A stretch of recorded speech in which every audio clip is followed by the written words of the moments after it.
नमस्कार, आप देख रहे हैं मध्य प्रदेश और छत्तीसगढ़ का नंबर 1 न्यूज चैनल IBC 24 और मैं हूं आपके साथ शुभांगी ठाकुर। सेहत से जुड़े हमारे खास कार्यक्रम हेल्थ गुरु में आपका बहुत स्वागत है। और आज के एपिसोड में हम बात करेंगे जोड़ों में दर्द और ज्वाइंट रिप्लेसमेंट सर्जरी की। जोड़ों में दर्द आज एक बड़ी समस्या बनती जा रही है। समस्या इसलिए भी गंभीर है क्योंकि हाल ही में समस्या से पीड़ित मरीजों की संख्या बढ़ी है, जिनमें ज्यादा उम्र के लोग तो शामिल हैं, लेकिन साथ ही कम उम्र के लोग भी ज्वाइंट पेन के शिकार हो रहे हैं। इसलिए समस्या और भी ज्यादा अब गंभीर है, लेकिन आप इसके शिकार ना हो, इसलिए आज हम अपने प्रोग्राम में इस पर चर्चा करेंगे और जानेंगे कि समस्या से आप कैसे बच सकते हैं। साथ ही ज्वाइंट रिप्लेसमेंट की पद्धति और इसके प्रकार और तरीकों के बारे में भी जानेंगे। इस विषय पर चर्चा करने के लिए हमारे साथ स्टूडियो में मौजूद है श्री मेडिशाइन हॉस्पिटल से ऑर्थोपेडिक एवं joint replacement surgeon doctor Sushil Sharma. Doctor सुशील, बहुत स्वागत आपका IBC 24 में।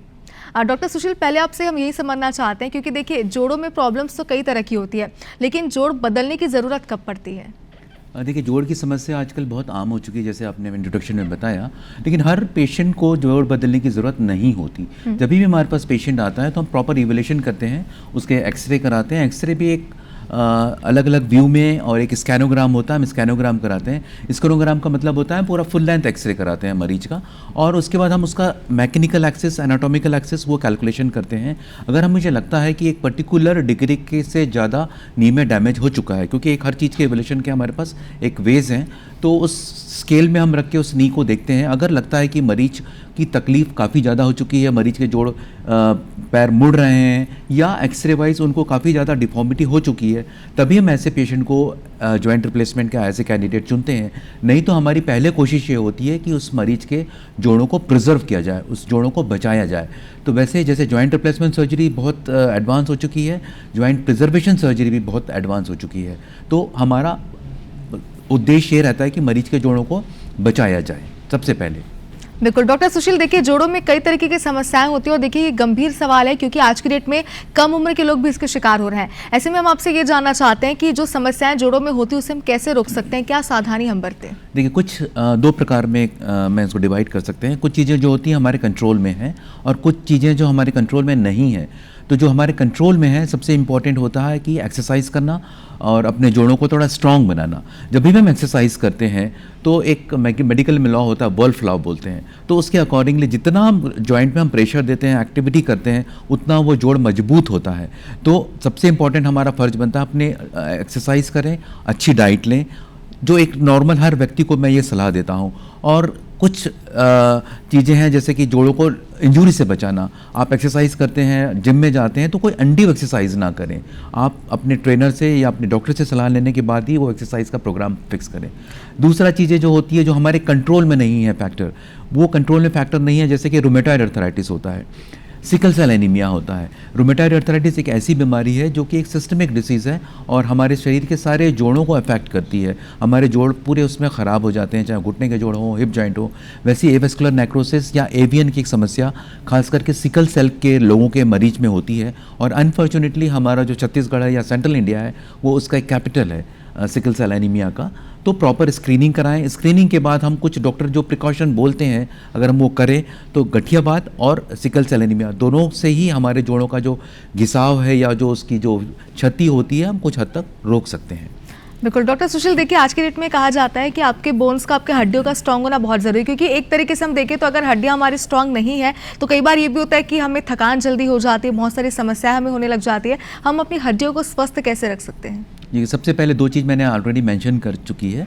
एक्सरसाइज जब भी हम एक एक्सरसाइज को कोई एज लिमिट नहीं है, लेकिन हम जब भी एक्सरसाइज जी बताएं। हम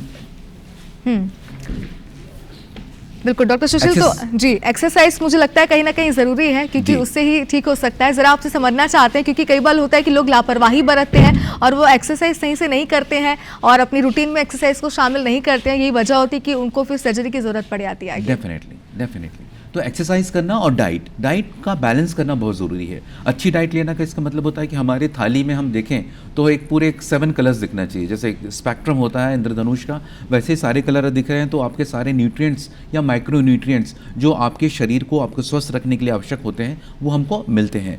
तो एक्सरसाइज और proper diet, this 2 things are very important. एक आप कॉमन अभी सुनते होंगे विटामिन डी। विटामिन डी और विटामिन B12 की डेफिशिएंसी बहुत कॉमन है। विटामिन डी ऑल्दो हमारे शरीर खुद निर्माण करता है, सन की प्रेजेंस में सूरज जब हमारी स्किन में पड़ता है तो विटामिन डी का निर्माण हमारा शरीर खुद करता है। लेकिन आजकल के जो एटमॉस्फेयर, आजकल ये जो लोग आप देखते होंगे कि फुल शर्ट पहनते हैं, मोस्टली कार में ट्रैवल करते हैं, कार में ट्रैवल करने के बाद अपने ऑफिस में बैठ जाते हैं, तो हमारा सन का एक्सपोजर बहुत कम हो गया है। और होता भी है तो हम पूरे कवर्ड रहते हैं, और जो अल्ट्रावायलेट रे हमारे शरीर में आनी चाहिए वो हमारी कवर्ड क्लॉथ के कारण हमारे शरीर की स्किन पे नहीं पाती, जिसके कारण कि विटामिन डी की डेफिशिएंसी बहुत कॉमन है। तो विटामिन डी का एस्टिमेशन कराना, विटामिन डी की कमी को पूरा करना भी बहुत अनिवार्य है, क्योंकि अगर विटामिन डी कम मात्रा में है या डेफिशिएंट है तो भी कैल्शियम का एब्जॉर्प्शन नहीं हो पाता है। तो ये चीज़ों का ध्यान रख के हम अपने जोड़ों को रखरखाव और उसका बचाव कर सकते हैं। बिल्कुल, बहुत ही सामान्य और सरल शब्दों में आपने बताया। मुझे लगता है कि जो दर्शक हमारे साथ जुड़े हैं वो अब लापरवाही नहीं बरतेंगे। डॉक्टर सुशील, देखिए हमारा आज का जो सबसे इंपॉर्टेंट टॉपिक ही यही है कि जॉइंट प्रिवेंशन सर्जरी। इस सर्जरी के बारे में बताइए, सर्जरी क्या होती है, कैसे की जाती है, कब इसकी ज़रूरत पड़ती है? देखिए, जॉइंट प्रिजर्वेशन सर्जरी एक बहुत एक इम्पॉर्टेंट सर्जरी मानी जाती है, जो कि अभी मेडिकल साइंस में काफ़ी हमारा पहला उद्देश्य और पहला कोशिश ये रहती है कि कोई भी मरीज हमारे पास आए तो हम उसके जोड़ों को कैसे बचाएं। अगर कुछ हद तक हम उसके जोड़ों को बचा सकते हैं तो हमारा पहला प्रयास यही होता है, चाहे वो दवाइयों के माध्यम से हो या सर्जरी के माध्यम से हो। बेसिकली नी और हिप दो एक मेजर जॉइंट होते हैं हमारे शरीर के, जो कि अर्थराइटिस या किसी भी समस्या से सबसे पहले अफेक्ट होते हैं, क्योंकि ये दो जॉइंट जो होते हैं वेट बीरिंग जॉइंट्स हैं। मैक्सिमम बॉडी का वेट इन दोनों जॉइंट से होके जाता है। तो नी हिप में प्रिजर्वेशन की बात करूं तो एक सर्जरी बहुत कॉमनली होती है, और अगर अच्छे हाथों से की जाए, अच्छी प्लानिंग के साथ की जाए तो हम घुटनों को जोड़ों को बचा सकते हैं, जिसे कहते हैं high tibial osteotomy, HTO। HTO एक बहुत इंपॉर्टेंट सर्जरी, लेकिन सर्जरी के पहले प्लानिंग बहुत इंपॉर्टेंट होती है। It's although it looks very simple but very skillful surgery. हम मरीज के प्रॉपर मैकेनिकल एक्सेस देते हैं। अगर एक्सेस डिविएट हुआ है, एक्सेस अगर नॉर्मल जिस एक्सेस से वेट जाना चाहिए अगर वो डेविएट हुआ है तो हमारे पास एक सॉफ्टवेयर होता है।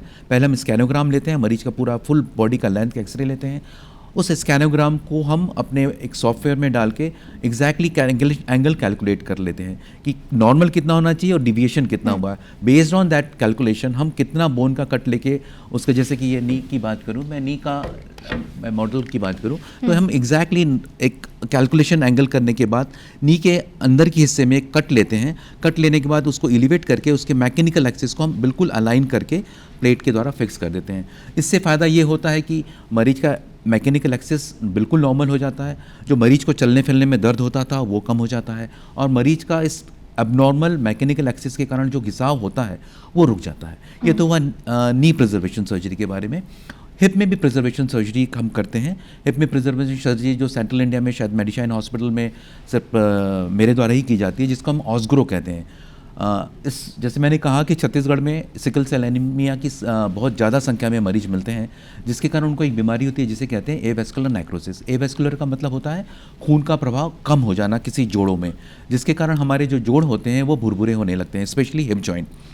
तो ऑस्ग्रो एक ऐसी पद्धति है कि हम मरीज के ही जॉइंट का, मरीज से हम बोन मैरो निकालते हैं, और ऑस्टियोब्लास्ट नामक एक सेल जो कि हड्डी बनाने की एक यूनिट होती है, बेसिक यूनिट, जैसे कि किसी बिल्डिंग को बनाने में ईंट उसकी बेसिक यूनिट होती है, वैसे ऑस्टियोब्लास्ट नाम की सेल एक बेसिक यूनिट होती है।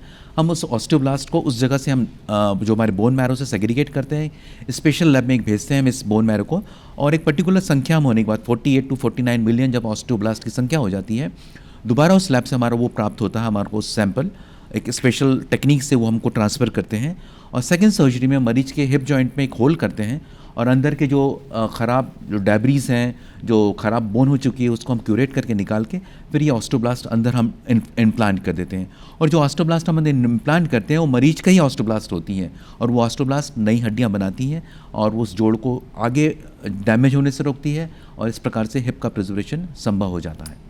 बिल्कुल, इस पूरी सर्जरी की प्रक्रिया आपने प्रोसेस बहुत ही अच्छे तरीके से बताई। डॉक्टर सुशील, देखिए जैसे कि हमने पहले भी ये कहा था कि जोड़ों में दर्द की कोई उम्र नहीं हो सकती, क्योंकि ये तो किसी भी उम्र में हो जाती है, लेकिन जोड़ों की कोई उम्र अगर बात करें इलाज की, तो इसके लिए आप किस तरीके की किस उम्र में इलाज प्रोवाइड करवाते हैं? क्योंकि देखिए कई बार हमने देखा है कि बहुत ही कम उम्र में लोग इस समस्या से जूझते रहते हैं। जी, जैसे कि मैंने कहा कि कुछ एबनॉर्मल कंडीशन होती है। नॉर्मल ऑस्टियोआर्थराइटिस जो होती है वो किसी भी उम्र के, जो नॉर्मल 60-65 के ऊपर ये देखने को मिलता है ऑस्टियोआर्थराइटिस, या महिलाओं में 50-55 एज के बाद। लेकिन कुछ एबनॉर्मल पैथोलॉजिकल कंडीशंस होती हैं, जैसे कि गठियावाद है, एंकाइलोजिंग स्पॉन्डिलाइटिस है, सिकल सेल एनीमिया है, या कुछ अन्य कारण से जिसमें कि मरीज के जोड़ एक अर्थराइटिस होती है जिसके जुवेनाइल रूमेटॉइड अर्थराइटिस कहते हैं। जुवेनाइल का मतलब यंग एज में हो जाती है। तो ऐसे मरीज 18, 19, 20 साल के मरीज के जोड़ खराब हो जाते हैं। मैंने जो अपने यंगेस्ट मरीज जिनका मैंने रिप्लेसमेंट किया 18 साल की उम्र के मरीज का, तो कुछ पैथोलॉजिकल कंडीशन जो हमारे बस में नहीं है, अगर ऐसी स्थिति में अगर मरीज को उसका सामना करना पड़ता है तो हमारा सबसे पहले एम होता है मरीज को मोबाइल बनाना। अगर वो मरीज चल नहीं पा रहा है, जोड़ उसके पूरे ख़राब हो चुके हैं, तब उस स्थिति में एज को ना देखते हुए हम मरीज का डिमांड देखते हैं, क्या हम सर्जरी करके मरीज को फिर से उसकी एक्टिविटी लेवल पे ला सकते हैं क्या। क्योंकि एक यंग एज होती है जो प्रोडक्टिव एज होती है, अगर उस एज में मरीज बिस्तर में पड़ा हुआ है और अनप्रोडक्टिव हो गया है तो शायद उसके लिए भी उसकी लाइफ और समाज के लिए वो एक बोझ बन जाता है। तो हमारा कोशिश होता है मरीज को मोबाइल बनाएं, इरिस्पेक्टिव ऑफ एज। अगर रिप्लेसमेंट की ज़रूरत है तो हम रिप्लेसमेंट प्रेफर करते हैं। बिल्कुल डॉक्टर सुशील, देखिए आपने ये तो बता दिया कि जोड़ों को कब बदलना पड़ता है, कब सर्जरी की ज़रूरत पड़ती है, लेकिन सबसे नई तकनीक बताइए। देखिए अभी मेडिकल साइंस बहुत एडवांस किया, डेली कुछ ना कुछ नई चीज़ें आती हैं। तो जोड़ न्यू रिप्लेसमेंट की मैं बात करूं, advancement in joint replacement, knee joint में अभी हमारे पास जैसे हम नेविगेशन, रोबोटिक सर्जरी हम मेडिशाइन में यूज़ कर रहे हैं, वैसे ही एक मरीज के स्पेसिफिक इम्प्लांट भी बनने लगे हैं। मरीज के स्पेसिफिक इम्प्लांट मीन हर मरीज की एक टिपिकल एनाटॉमी होती है, तो पेशेंट स्पेसिफिक इम्प्लांट भी बनने लगे हैं। नेविगेशन या रोबोटिक सर्जरी के माध्यम से बहुत हम एक्यूरेट तरीके से सर्जरी कर सकते हैं, क्योंकि जैसे मैंने आपको कहा कि एक मैकेनिकल एक्सेस या किनेमेटिक अलाइनमेंट बहुत ज़रूरी होता है। प्रॉपर अलाइनमेंट में जोड़ को फिक्स करना, तभी हम उसकी जोड़ की आयु को बढ़ा सकते हैं, जो आर्टिफिशियल जॉइंट की। तो रोबोटिक सर्जरी या नेविगेशन के माध्यम से हम एग्जैक्टली अलाइनमेंट में हम नए जोड़ों को प्रत्यारोपित करते हैं, ताकि मरीज को छोटे से चीरे में, छोटे से कम ब्लड लॉस में मरीज की सर्जरी हो सके, और जो हमने नया इम्प्लांट लगाया है उसकी लॉन्गिविटी ज़्यादा रहे। कुछ और सर्जरी के एडवांसमेंट है, जैसे कि भी नी रिप्लेसमेंट में बात करूं तो पार्शियल नी रिप्लेसमेंट भी होता है। जैसे कि इस जॉइंट में इस पर्टिकुलर जो मॉडल दिख रहा है इसमें पूरा कंप्लीट टोटल नी रिप्लेसमेंट है, लेकिन अगर मरीज का सिर्फ एक हिस्सा ख़राब हुआ है तो सिर्फ उस पार्शियल नी रिप्लेसमेंट के माध्यम से उस सिंगल एक हिस्से को हम बदलते हैं ताकि बाकी हिस्सा उसका प्रिजर्व रहे। तो इस प्रकार से एक बहुत सारी नई नई टेक्निक हैं। इम्प्लांट्स बहुत ही अच्छे हैं, जैसे कि आप इस मॉडल में देख रहे हैं, इस कॉल्ड गोल्ड इम्प्लांट। तो ये इस गोल्ड इम्प्लांट की आयु बहुत रहती है, 30 to 32 ईयर्स तक इस गोल्ड इम्प्लांट की लॉन्गिविटी रहती है। कुछ मरीज जिसमें कि नॉर्मल जो कोबाल्ट क्रोम यूज़ होता है उससे अगर एलर्जी है तो उस केस में भी हम ये गोल्ड इम्प्लांट यूज़ करते हैं। बिल्कुल डॉक्टर सुशील, देखिए कई बार ये होता है कि पेशेंट को अंदर से ये डर होता है कि सर्जरी के बाद क्या वो नॉर्मल लाइफस्टाइल में अपने आ पाएंगे, नहीं आ पाएंगे, जैसे वो पहले रहते थे आराम से अपनी ज़िंदगी में घूमते फिरते, क्या वो ऐसे आगे रह पाएंगे या फिर नहीं। अगर मैं बात करूँ सर्जरी की, तो क्या सर्जरी के बाद यानी कि जोड़ों को बदलने के बाद कितने टाइम तक वो सर्वाइव कर सकते हैं और अपनी लाइफस्टाइल में कैसे वापस आ सकते हैं? देखिए लॉन्गिविटी एक सबसे इम्पॉर्टेंट होती है कि एक मिथ होता है, शायद पहले जो सर्जरी होती थी या मुझे कुछ फेलर केस भी हुए होंगे जो कि एग्जाम्पल बन जाते हैं। हमारा एक जनरल ह्यूमन टेंडेंसी होता है कि हम निगेटिविटी को पहले देखते हैं, तो कुछ अगर फेलर केस हैं वो एक गोल्ड स्टैंडर्ड बन जाते हैं। अटल बिहारी जी का वाजपेयी जी हमारे पूर्व प्रधानमंत्री जी की सर्जरी हुई थी, तो उसके बाद लोगों को लगा कि वो सर्जरी बहुत सक्सेसफुल नहीं होती, लेकिन उनको कुछ मेडिकल कॉज थे जिसके कारण उनका नी रिप्लेसमेंट सक्सेसफुल नहीं हुआ। लेकिन आज के एरा में joint replacement surgery most successful surgery मानी जाती है। बहुत सारे मरीज जो मेरे आते हैं, चल नहीं पाते, स्ट्रेचर में या व्हील चेयर में आते हैं, और सर्जरी के हम दूसरे दिन से उनको चलाना चालू कर देते हैं, या सुबह सर्जरी करते हैं तो शाम को उनको हम चलाना चालू कर देते हैं। आज यूरोपियन कुछ कंट्रीज़ में, कुछ अमेरिकन कंट्रीज़ में तो डे केयर सर्जरी जैसा एक ट्रेंड हो गया है। सुबह हम सर्जरी होती है मरीज की, शाम को उसको डिस्चार्ज कर दिया जाता है। तो इस because of latest technology, because of the navigation, robotic surgery, ये सर्जरी बहुत सक्सेसफुल सर्जरी हो गई है। इस मिराकुलस सर्जरी, मरीज जो चल नहीं पाता दूसरे दिन से वो चलने लगता है, दर्द रहित चलने लगता है, अपनी सारी एक्टिविटी कर सकता है। तो एक जो मिथ था कि ये सर्जरी करने से शायद हम और नहीं चल पाएंगे, शायद ये मिथ है और ये पूर्णतः गलत जानकारी है। बिल्कुल, तो ये बहुत ही बड़ा कंफ्यूजन भी था लोगों के लिए और मिथ भी था, जैसे कि आपने कहा, क्योंकि मैंने अक्सर ये देखा है कि लोग हमेशा डर जाते हैं, वो सर्जरी सुनते ही डर जाते हैं। तो उनके लिए बहुत ज़रूरी है एक ऐसा एग्जाम्पल देना जिससे उनका डर खत्म हो जाए। डॉक्टर सुशील, देखिए आपने ये तो बताया कि जो पेशेंट है वो बहुत ही जल्दी अपनी रूटीन में आ जाते हैं, लेकिन क्या उन्हें किसी प्रकार की सावधानी बरतनी पड़ती है या फिर जो वो डेली रूटीन में अपने काम करते हैं वो कर सकते हैं? एक हर चीज़ का एक रिहैबिलिटेशन का हमारा प्रोटोकॉल है, चाहे नी रिप्लेसमेंट सर्जरी के बाद और हिप रिप्लेसमेंट सर्जरी के बाद एक प्रोटोकॉल फिक्स रहता है कि इतने इतने ड्यूरेशन में मरीज को सर्जरी के 1 हफ्ते बाद क्या करना है, 2 हफ्ते बाद करना है, 3 हफ्ते बाद क्या करना है। नॉर्मल रिकवरी टाइम होता है 3 वीक्स होता है। मान लो मरीज चलना तो नेक्स्ट डे से चालू हो जाता है, लेकिन एक चूँकि सर्जरी होती है तो कंप्लीट रिकवरी में अप्रॉक्सीमेटली 3 वीक्स का टाइम लगता है। और मरीज पहले हफ्ते से ही वो सीढ़ी चढ़ना, उसके बाद हम साइकिल चलाना, कार ड्राइव करना, तीसरे हफ्ते तक वो मरीज अपनी सारी एक्टिविटी कर सकता है। बहुत सारे मेरे मरीज ऐसे हैं, यंग मरीज जो 18 साल का बच्चा है, वो सर्जरी के 1 महीने बाद से वो ट्रैक्टर चालू चलाना कर दे, क्योंकि फार्मर बैकग्राउंड का था। मोटरसाइकिल चलाना, जॉगिंग करना, तो सब कुछ पॉसिबल है। क्रॉस लेग बैठना, हाँ नी रिप्लेसमेंट बाद हम कुछ हद तक कुछ प्रिकॉशन कहते हैं, क्योंकि आपका एक आर्टिफिशियल जॉइंट है, आप थोड़ा सहज के रखेंगे तो लंबे समय तक ये जॉइंट आपको साथ दे सकता है। एक्सेप्ट फ्यू एक्टिविटी मरीज अपनी सारी दिनचर्या आराम से कर सकता है, चाहे वो दौड़ना हो, स्पोर्ट्स एक्टिविटी में वापस आना हो, कार चलाना हो, हैवी व्हीकल चलाना हो, तो मरीज अपनी सारी दिनचर्या जो पहले कर सकता था सब कुछ उसी तरीके से इंटेंसिटी से कर सकता है। बिल्कुल, मतलब इतना तो क्लियर है कि उनकी रूटीन में कोई चेंजेस नहीं होगा, उनकी लाइफ बिल्कुल पहले की तरह सामान्य ही रहेगी। डॉक्टर सुशील, देखिए आज के डेट में लोगों की लाइफ इतनी बिजी हो चुकी है ना कि वो अपनी हेल्थ पे भी ध्यान नहीं देते हैं, और वो किसी भी सर्जरी, किसी भी ऑपरेशन के पहले उनका पहला सवाल ये होता है कि उन्हें हॉस्पिटल में कितना टाइम रहना पड़ेगा। तो इस सर्जरी के बाद उन्हें कितने दिन तक एडमिट किया जाता है, कब उन्हें लीव कर दी जाती है? देखिए सर्जरी एडवांस अब सर्जरी है, नेविगेशन से, स्मॉल इंसिशन से सर्जरी होती है, तो हम मरीज को सिर्फ 3 डे का हॉस्पिटल स्टे करते हैं। First day surgery, second day हम उसको चलाना चालू करते हैं, रिहैबिलिटेशन प्रोग्राम चालू कर देते हैं, और थर्ड डे मरीज को हम हॉस्पिटल से डिस्चार्ज कर सकते हैं। तो अगर बायलेटरल भी हम सिंगल स्टेज में करते हैं, अगर मरीज मेडिकली फिट है, जो हमारी क्राइटेरिया में है वो बैठता है, फिक्स होता है, तो दोनों नी रिप्लेसमेंट या दोनों हिप रिप्लेसमेंट हम सिंगल सिटिंग में करते हैं। तो ऐसी केस में हम 1 डे एक्स्ट्रा मरीज को हम हॉस्पिटल में रखते हैं, अदरवाइज थर्ड डे मरीज का हॉस्पिटल से छुट्टी हम कर देते हैं। बिल्कुल। डॉक्टर सुशील, आपके हॉस्पिटल की अगर मैं बात करूँ मेडिशाइन की, तो यहाँ पर इस सर्जरी को लेकर क्या सुविधाएं हैं? देखिए मेरे पास नेविगेशन रोबोटिक सर्जरी है, तो एक स्मॉल इंसिशन में हम सर्जरी कर सकते हैं।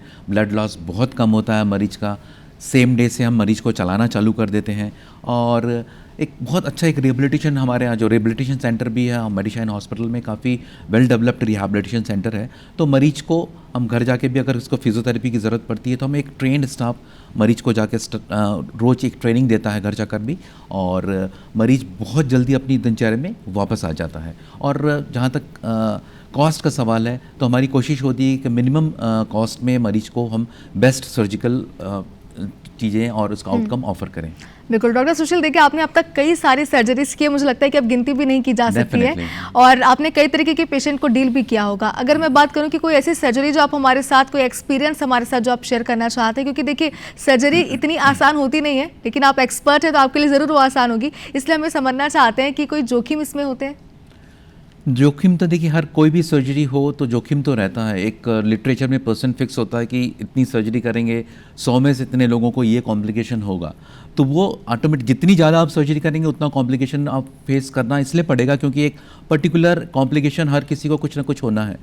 आप यहाँ से रोड से आप अगर जा रहे हैं, पास के किसी शहर में जा रहे हैं, तो एक्सीडेंट किसी का भी हो सकता है। तो वैसे ही सर्जरी कोई ना कोई कॉम्प्लिकेशन किसी के साथ हो सकता है। हर सर्जरी में कुछ एक कॉम्प्लिकेशन, नियत कॉम्प्लिकेशंस होते हैं। अब वो 100 में से 2 लोगों को वो कॉम्प्लिकेशन हो सकता है कि 2 में कोई भी पेशेंट उसमें उस कैटेगरी में फॉल हो सकता है। लेकिन हमारी कोशिश और हमारा एक स्टैंडर्ड फिक्स हमने किया हुआ है, सारी जो प्री मेडिकल चेकअप कराना, मरीज को पोस्ट सर्जिकल उसका जो केयर होना वो करना, तो कोशिश ये रहती कि कॉम्प्लिकेशन की दर हमारी 0 हो। जॉइंट रिप्लेसमेंट सर्जरी में एक ड्रेडेड कॉम्प्लिकेशन होता है, मोस्ट ड्रेडेड कॉम्प्लिकेशन मैं बोलूँगा वो होता है इन्फेक्शन। अगर ओटी की कंडीशन आपकी अच्छी नहीं है, आपकी सर्जिकल टेक्निक में कुछ कहीं कमी है, तो अगर जॉइंट रिप्लेसमेंट के मरीज को अगर इन्फेक्शन होता है तो एक बहुत ड्रेडेड कॉम्प्लिकेशन होता है। तो अगर इसलिए जब भी सर्जरी का हमको प्लान करना है, एक ऐसे सेंटर में प्लान करें जहाँ पे सारी अच्छी मॉडर्न सुविधाएं हैं। किसी भी आजकल पेरीफेरी में भी सर्जरी होने लगी है जॉइंट रिप्लेसमेंट, लेकिन वो स्टैंडर्ड को फॉलो नहीं किया जाता है। तो NABH एक्रीडिटेड हॉस्पिटल है, कोशिश करें आप वहाँ जाके सर्जरी कराएं, और एक जो सर्जन का एक्सपीरियंस ज़रूर आप देखें कि वो कितनी सर्जरी पहले कर चुका है, कितने साल का एक्सपीरियंस है, क्योंकि एक्सपीरियंस काउंट्स। बिल्कुल, एक्सपीरियंस मैटर करता है, शायद यही वजह है कि ऐसा कहा जाता है। डॉक्टर सुशील, देखिए आपने इतनी सारी सर्जरीज की, आपने नई तकनीक के बारे में भी हमें जानकारी दी, लेकिन क्या मान सकते हैं हम कि भारत में जो तकनीक है अभी सर्जरी को लेकर वो इंटरनेशनल लेवल की है? जी डेफिनेटली। इंडिया में हम कॉन्फ्रेंसेस में मैं ऑल इंडिया जो हमारा इंडियन ऑर्थोप्लास्टी एसोसिएशन है उसका मैं एक एग्जीक्यूटिव मेंबर भी हूँ। तो सारी कॉन्फ्रेंसेस में मैं जाता हूँ, कंडक्ट कराता हूँ। तो जो एक लेवल देखते हैं, हमारे फॉरेन से भी फैकल्टीज़ आती हैं, तो उनका एक्सपीरियंस और हमारे यहाँ के सर्जन, हम लोग जो एक्सपीरियंस शेयर करते हैं, कहीं कोई डिफरेंस नहीं लगता। सारी टेक्निक जो वर्ल्ड के किसी भी कॉर्नर में है, चाहे वो यूएस हो चाहे वो यूरोप हो, वो टेक्निक हमारे इंडिया में भी है। बस कमी है एक लोगों में अवेयरनेस की, लोगों में समझने की, और एक प्रॉपर रजिस्ट्री सिस्टम की। ये हम हमेशा अभी हम लैक करते हैं कि हम अपने एक्सपीरियंस को प्रॉपर डेटा रजिस्ट्रेशन हमारे यहाँ थोड़ा पुअर है, हम अपने रिकॉर्ड प्रॉपर नहीं कर पाते। तो इस कारण से शायद हमारा जो वर्क है वर्ल्ड लेवल पे उतना ऑथेंटिकली हम पब्लिश नहीं कर पाते। लेकिन मैं काम की बात करूं, क्योंकि इंडिया की पॉपुलेशन भी बहुत है, तो ऑटोमेटिकली नंबर ऑफ सर्जरी भी बहुत ज़्यादा है, लेकिन सिर्फ कमी होती है हम प्रॉपर अपने डेटा को रजिस्टर करने की। तो जिस दिन वो डेटा प्रॉपर रजिस्ट्री चालू हो जाएगी तो हम वर्ल्ड के लीडर हो जाएंगे जॉइंट रिप्लेसमेंट में भी। बिल्कुल डॉक्टर सुशील, देखिए हम उम्मीद करते हैं कि हमारा देश इस तकनीक में बहुत आगे बढ़े, और क्योंकि देखिए आप इस वक्त हमारे साथ मौजूद हैं, कुछ हमारे दर्शक होंगे जो घुटने और जोड़ों के दर्द से जूझ रहे होंगे, उन्हें आप क्या सलाह देना चाहेंगे?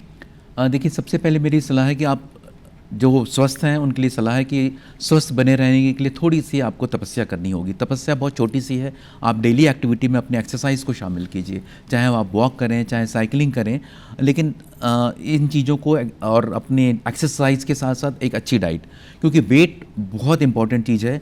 वेट बढ़ना, ओबेसिटी होना, एक पर्टिकुलर लेवल से ज़्यादा का अगर आपका वेट बढ़ रहा है तो वो कहीं ना कहीं जॉइंट के को भी डैमेज करता है, क्योंकि पर केजी बॉडी वेट आपके जॉइंट में जो लोडिंग है वो 10 टाइम्स ज़्यादा बढ़ जाती है। तो वेट को कंट्रोल करें, एक्सरसाइज करें, अच्छी डाइट लें, तो आपका जोड़ों का जो घिसना है वो बिल्कुल कम हो जाएगा। और जो ऑलरेडी इस चीज़ से सफ़र कर रहे हैं वो फिजियोथेरेपिस्ट या अपने डॉक्टर से सलाह लें। फिजियोथेरेपी करने से काफ़ी हद तक आपका दर्द कम हो सकता है। अर्ली स्टेज में अगर आप है, आपका ग्रेड स्टेज 1 में, स्टेज 2 में है, तो कुछ विस्को सप्लीमेंट्स भी होते हैं, या पीआरपी नाम का एक इंजेक्शन होता है आपके, जिसको आप ही के ब्लड निकाल के उसके कुछ तत्व को सेग्रीगेट करके आपके नी में इंजेक्ट किया जाता है, जिसके जो उसका इफेक्ट होता है वो जॉइंट को डैमेज को हील करता है। तो ये आप करा सकते हैं। नहीं तो अगर आपका टर्मिनल स्टेज में है तो डेफिनेटली आपके जो अच्छे जॉइंट रिप्लेसमेंट सर्जन हैं उनसे सलाह लें और जॉइंट रिप्लेसमेंट सर्जरी को अडॉप्ट करें। आपको 100% इसके रिजल्ट्स मिलेंगे। बिल्कुल डॉक्टर सुशील, देखिए सर्जरी के बाद आपने कहा कि ज़्यादा टाइम आपको हॉस्पिटल में नहीं देना पड़ेगा, आप अपनी रूटीन में आ सकते हैं, लेकिन देखिए कुछ सावधानी तो मुझे लगता है कि लोगों को बरतनी चाहिए। लेकिन आजकल लोग इतने लापरवाह हो चुके हैं अपनी हेल्थ को लेकर, मुझे लगता है कि अगर आप ही उनसे कहेंगे कि देखभाल ज़रूरी है तो शायद वो मानेंगे। तो ज़रा बताइए कि सर्जरी के बाद फिजियोथेरेपी या फिर बाकी देखभाल के लिए उन्हें कितना समय देना पड़ेगा और क्यों रखनी चाहिए उन्हें? देखिए, सर्जरी के बाद फिजियोथेरेपी का role, specially the knee joint, hip joint में भी डेफिनेटली है रिहेबिलिटेशन और फिजियोथेरेपी का रोल, बट नी जॉइंट में कुछ हद तक ज़्यादा होता है, क्योंकि हमको मसल को स्ट्रेंथन करना है और रेंज को वापस लाना है। हमारी अगर ऑपरेशन के पहले की रेंज हम कैलकुलेट करते हैं कि मरीज के ऑपरेशन की पहले की रेंज कितनी है, तो हमारी कोशिश रहती है कि डे 1 या 2 से उतनी रेंज जो पहले की अगर 90 डिग्री या 100 डिग्री तक वो नी घुटने मोड़ सकता है, तो हमारी कोशिश ये होती है कि वो 90 to 100 डिग्री डे 1 या डे 2 में मरीज रिज्यूम कर ले। और 100% रिज्यूम करने के लिए हमारे पास एक प्रोटोकॉल होता है, 2 से 3 हफ्ते में वो 120 या 130 डिग्री का वो फ्लैक्शन नी का कर सके। तो इसके लिए एक सिंपल से फिजियोथेरेपिस्ट की आपकी सलाह लेने की ज़रूरत होती है। वो आएगा, आपको एक एक्टिव फिजियोथेरेपी कराएगा, और इससे आपको डेफिनेटली आपकी मसल स्ट्रेंथनिंग और रेंज ऑफ मूवमेंट जो आपकी कम है वो वापस रिगेन हो जाती है। बिल्कुल डॉक्टर सुशील, देखिए आपको काफ़ी लंबा अनुभव रहा है, इसलिए हम आपसे भी एक बार ये जानना चाहते हैं कि आपकी जितनी भी सर्जरी उसका कोई अनुभव आप हमारे साथ अगर साझा करना चाहते हैं, कोई जटिल या फिर कोई खास, क्योंकि कई बार होता है कि हमारे काम में कुछ ऐसी चीज़ें होती है जो शायद हम हमेशा याद रखते हैं। डेफिनेटली एक जैसे हिप रिप्लेसमेंट एक मैंने किया था, बच्चा था वो, लगभग उसकी एज थी 18 साल, और उसको CDH बोलते हैं, कंजेनाइटल डेवलपमेंट डिस्प्लासिया था बच्चे को हिप जॉइंट का, और बहुत टैलेंटेड बच्चा है, वो था, वो है स्टिल। तो वो चलने में वो बिल्कुल चल नहीं पाता था, स्कूल नहीं जा पाता, तो उसके पेरेंट्स बस्तर का सुगम क्षेत्र का था, वो बस्तर के काफ़ी रिमोट एरिया का था। वो बच्चा आया तो मैंने उसको एग्जामिन किया, बहुत कॉम्प्लेक्स सर्जरी थी। मैंने भी सोचा कि करूं कि नहीं, हाथ डालूं कि नहीं सर्जरी में। फिर मैंने बच्चे से पूछा तो बच्चा कहे नहीं सर मुझे ठीक होना है, मुझे फिर से चल के स्कूल जाना है। तो मैंने बच्चों के जो बच्चे के पेरेंट्स हैं उनसे मैंने काउंसलिंग की, बात की, बोले सर हम रिस्क लेने के लिए तैयार हैं। काफ़ी जटिल सर्जरी थी, उसकी हिप जॉइंट काफ़ी ऊपर चढ़ा हुआ था और वो बचपन से था। तो मैंने सर्जरी के लिए अपने आप को पूरा प्रिपेयर किया। सर्जरी में काफ़ी 5 से 6 घंटे लगे, और उसमें बहुत डिफ़िकल्ट स्टेप्स होते हैं जिस कॉम्प्लेक्स सर्जरी में, और थोड़ा सा मुझे भी फियर था, लेकिन ईश्वर साथ था और शायद मरीज का विश्वास था कि मैंने वो सर्जरी बहुत सक्सेसफुल की।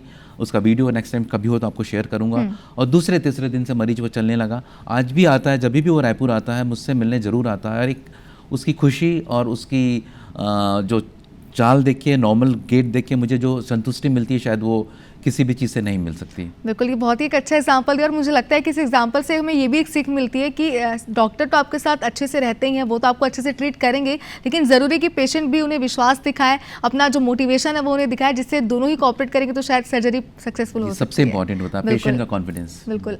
डॉक्टर सुशील, देखिए आपने बहुत सारी जानकारियाँ हमें शेयर की है इस सर्जरी को लेकर के, और जोड़ों के दर्द से कैसे बच सकते हैं, क्या सावधानी बरतनी चाहिए, आपने तमाम चीज़ें हमारे दर्शकों के साथ साझा की। बहुत शुक्रिया आपका हमारे साथ जुड़ने के लिए। और इसी के साथ हमारी खास पेशकश में फिलहाल इतना ही, लेकिन लगातार खबरों से अपडेट रहने के लिए आप देखते रहिए IBC 24। नमस्कार।